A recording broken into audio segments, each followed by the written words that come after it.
इस देश में जो तुम्हारे लिए लड़े, जो तुम्हें कुछ अच्छा देने की कोशिश करे, उसके लिए आवाज उठाओ। अभी जब प्रयागराज में चल रहा था प्रोटेस्ट, तो एक कोचिंग संस्थान ने खाना भिजवा दिया था, खाना और पानी भिजवा दिया था। उनका कोचिंग संस्थान सील हो गया था। अब मैं कह रहा हूं मैं आ गया, अब लड़ूंगा तुम्हारे लिए, बताओ कहां कहां लड़ना है। यहां तो राजा का बेटा राजा बनेगा ना।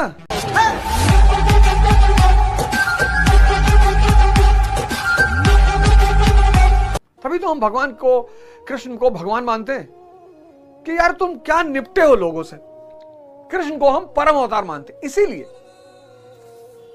मानते कि इस देश में रहकर इतना सब कुछ करना, तुम सीधे चलोगे कहेगा गलत जा रहा है, तुम उल्टा चलो कहेगा पागल है। मेरे इलेक्शंस में जितने लोग इलेक्शन काहे लड़ रहे हो, इलेक्शन काहे लड़ रहे हो, अब लड़ेंगे ना तुम्हारे लिए,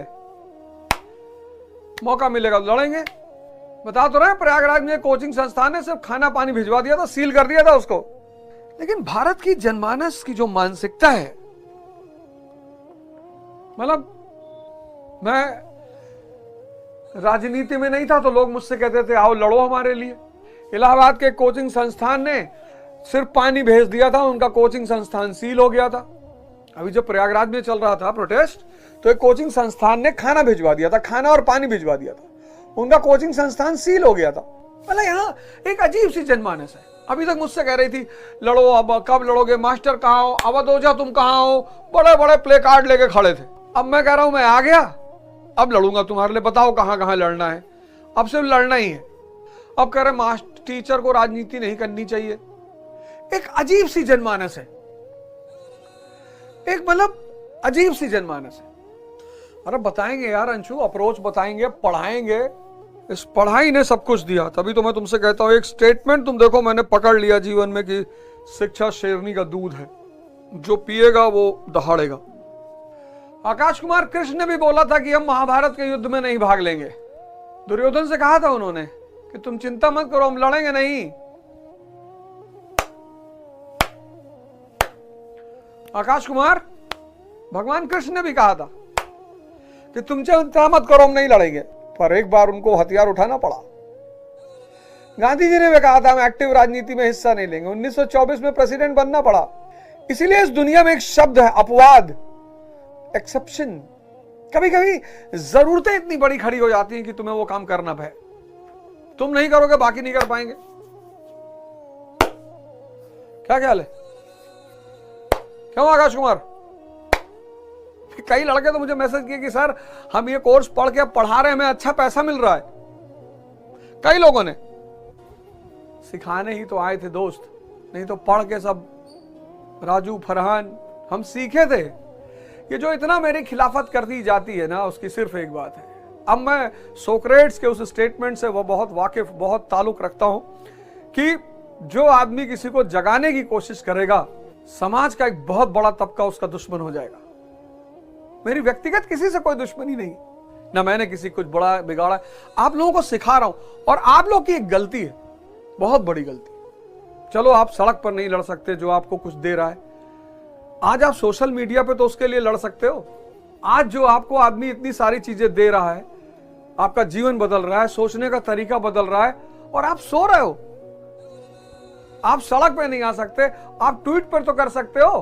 तो जो आदमी आपको कुछ दे रहा है पॉजिटिव, उसको भी साहस बढ़ेगी कि नहीं यार, जो लोग मुझसे सीख रहे हैं वो भी मेरा समर्थन कर रहे हैं। इस देश का इतिहास पढ़ने के बाद मुझे लगा कि अगर हम गाली खा रहे हैं तो यार कुछ बहुत तगड़ी चीज भगवान ने हमको दे रखी है।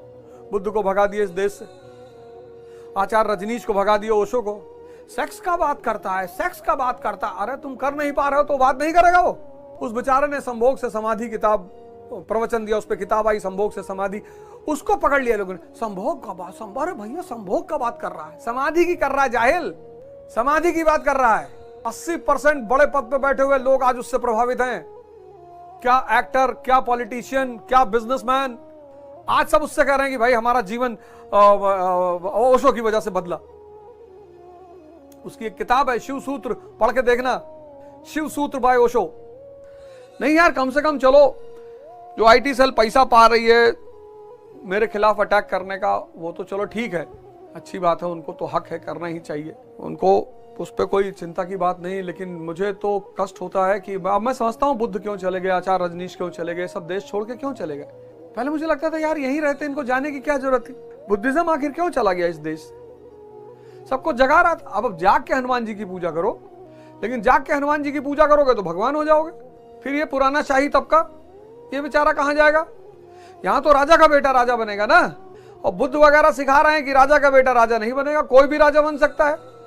इस देश में जो तुम्हारे लिए लड़े, जो तुम्हें कुछ अच्छा देने की कोशिश करे, उसके लिए आवाज उठाओ, सोशल मीडिया पे उठाओ।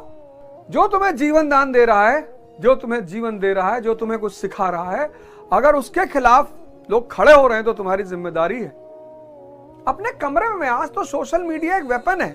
पहले मैं सोचता था कि यार इतने अच्छे अच्छे लोग ये देश छोड़ के क्यों चले जाते हैं, क्यों नहीं इस देश में रहते हैं, आखिर इतनी ब्रेन ड्रेन इंडिया से क्यों होती है। अब मेरे साथ चूंकि वो गुजर रही है तो मुझे लग रहा कि अरे यार बुद्ध चले गए इस कंट्री से, बुद्ध इस कंट्री से चले गए। जापान और चाइना आज सुपर पावर हैं। पता है क्यों? बुद्ध भगवान के खिलाफ नहीं थे, बुद्ध मूर्छा के खिलाफ थे। और इस देश का शाही तबका कहता है कि जगाओ मत किसी को। आज का युवा पूछता है कि हस्तमैथुन महीने में कितने बार करना चाहिए, और वो आचार्य रजनीश, अरे वो कह रहा है एनर्जी है यार, भगा दिए उसको सब। वो समाज जो कहता था कि अरे ओशो बड़ी गंदी बातें, सेक्स की बातें कर रहा है, आज उसी समाज का बेटा खुले मैदान में मंच पे बैठे एक डॉक्टर से पूछ रहा है कि जी मैडम, वो गुरुजी कितना महीने में कितनी बार हस्तमैथुन। अब समाज को दर्द नहीं हो रहा है, गाली देना बहुत आसान है। हमने कह दिया भैया कृष्ण की तरह बनो, एक हाथ में किताब रखो, दूसरे हाथ में गन रखो, वो भी सरकार द्वारा दी गई, नहीं तो ये महमूद गजनी आते रहेंगे हिंदुस्तान में और तुमको लूटते रहेंगे। कट्टा का बात कर रहा है, पलाता नहीं है, कट्टा का बात कर रहा है। वो 1008 से 1025 तक भारत में घुस घुस कर लूटता रहा। अब हिस्ट्री में पढ़ रहा, महमूद गजनी ने हमको लूटा, अकेले उसने नहीं लूटा, तैमूर ने भी लूटा, नादिर शाह ने भी लूटा, अब्दाली ने भी लूटा, रॉबर्ट क्लाइव ने लूटा, कॉर्नवालिस ने लूटा, सिर्फ तुम्हारी कमजोरी की वजह से। कट्टा बता रहा है, बताएंगे। अगर इस देश में लोग राजा बनना जानते, गन चलाना जानते, तो महमूद गजनी से मार नहीं खाते। बड़ा मारा जूते से उसने, 1008 से लेकर 1025 तक। तैमूर मार लाठी, मार डंडा। वो नादिर शाह दिल्ली में घूम रहा था, किसी ने गुटखा खा के उसके सिपाहियों के ऊपर थूक दिया, बहुत पटक के मारा। और इस देश का युवा पूछ रहा है, खैर कोई बात नहीं। आजकल एक नई कॉम आई है, पैरासाइट फेम। एक नया टाइप का पैरासाइट आया, उसको पैरासाइट फेम बोलते हैं। तो तुम्हारा अगर यूट्यूब पे बहुत नाम है ना, तो तुम्हारी कोई लाइन निकाल के तुम्हारी बेइज्जती करवाएगा, उससे उसके यूट्यूबर ज्यादा बढ़ जाएंगे। उसको बोलते हैं पैरासाइट फेम। उसका एक ही काम है कि जितने लोग यूट्यूब पे ज्यादा फेमस है उनका निकालो और उनको कंट्रोवर्सी पैदा करवाओ। तो तुमने 10 लाइन बोली, एक लाइन उसमें से निकाल लेगा कोई। अब तुमने कहा औरतों को मारा ही जाना चाहिए, उससे पहले तुम कह चुके हो ऐसा सामंतवादी कहते थे, उसको काट दिया और वो लाइन निकाल ली कि ये देखो औरतों के प्रति इनके विचार। अब जिसने पूरा नहीं पढ़ा है वो तो गुस्सा करेगा ही कि बुला के लाओ इसको, कहां रहता है। ऐसे लोगों को कहते हैं पैरासाइट फेम। ये जो हमारा यूथ भाग रहा है दूसरी तरफ, ये जो हमारे बेस्ट माइंड्स बाहर चले जा रहे हैं, इंडिया के पास माइंड्स की कमी है क्या? किल तो नहीं कर रहे हैं उन्हें, हाँ, not giving importance, correct, exactly. हम उन्हें कुछ ऐसा नहीं दे रहे कि वो कंट्री में क्यों रुकेंगे यार। इतना पढ़ने के बाद गाली सुनेंगे इस कंट्री में। भाई टीचर जो है वो तो पढ़ाएगा, उसको तो फ्रीडम ऑफ स्पीच चाहिए। उसकी तुम कोई एक लाइन निकाल लोगे, पेट्रोल करना शुरू कर दोगे, उसके घर में पत्थर मारोगे, फिर वो चला जाएगा यूएस कि भाई भाड़ में जाओ।